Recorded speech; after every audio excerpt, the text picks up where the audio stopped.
My buddy's old house was haunted, and people would always hear footsteps and creaking floors, and they would see a black figure around the house I didn't.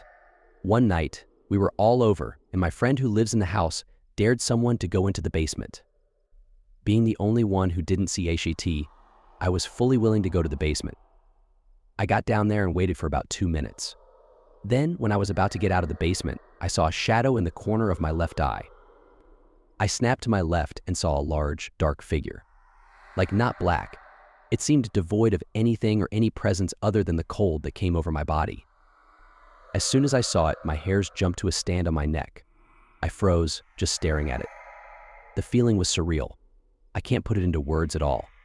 Then, my heart pumped super fast and my body got really warm. Everything just screamed danger in my head. So I turned to my right and ran towards the stairs. I looked for half a second back at it. It is now just a few feet away. That's when everything in my body went wild, and I just jumped up the stairs and ran up to the first floor where everyone was. I dropped behind the armchair, staring at the stairs. Everyone asked me what was wrong. I pointed, and they finally looked and saw the thing on the stairs. We booked it towards the balcony and jumped into his backyard. We looked up, expecting to see it standing there, but nothing. Nothing was there. My friends and I broke into an abandoned haunted house when we were kids. It was in typical abandoned haunted house condition, some old furniture and other household junk. When we went down to the basement, there was no light bulbs, so there was only natural daylight from the small windows dark, but we could still see around. We didn't search very long because a piano that we couldn't see started playing. We ran out of the house, and though I didn't see it, a couple friends saw someone in the upstairs window as we ran back into the woods. As I type this out, I'm wondering for the first time ever if the house wasn't even abandoned and someone living there decided to FTA with us instead of getting mad. Regardless, I was spooked for days. In my wife's parents' basement, at the foot of the stairs, was a pool table. My wife, who was my girlfriend at the time, and I went down to shoot some pool. As we got to the bottom step, we saw 3 pool balls rolling around on the table. No one else was down there.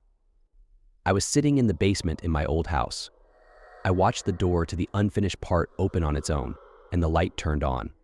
A lot of creepy stuff happened in that house. After talking to the neighbors, they told me the orderly woman who lived there previously died in the family room. Fun times. I used to do social service at a hospital here in Mexico as part of my computer science degree requirements.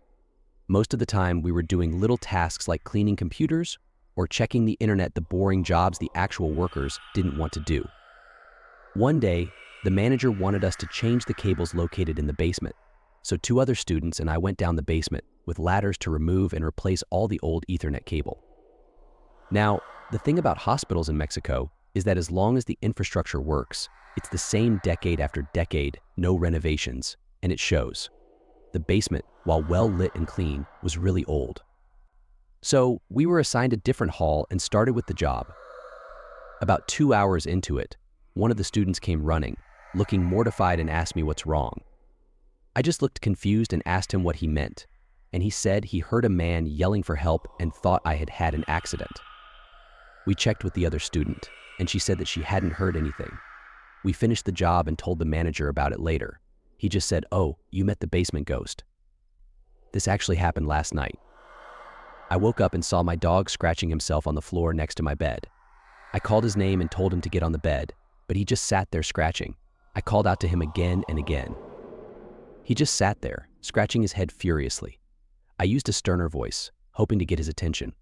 Suddenly, my dog walked out from under the bed and sat in front of the scratching dog. He was completely oblivious to his doppelganger. I just laid there frozen, staring at my dog and what could only be explained as the creature from The Thing. What felt like minutes passed, and then, suddenly, the scratching dog just F-king vanished. That's when I remembered all the caffeine I drank in the evening and how it triggers my sleep-related hallucinations. I called to my hopefully real dog, and he hopped up on the bed and laid next to me.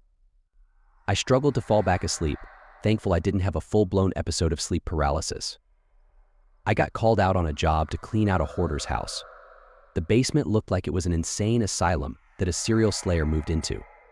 Animal skins hanging from the ceiling, old-style sewing machines, newspapers covering up windows and clippings of certain people, glass jars filled with something, stacks of wet mattresses, old-style bed frames, a few rats, mold.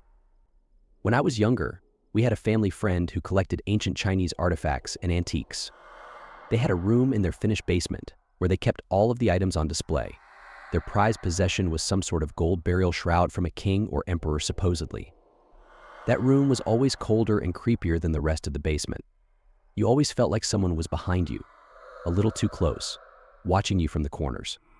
I always thought I saw shadow figures just at the edge of my peripheral vision.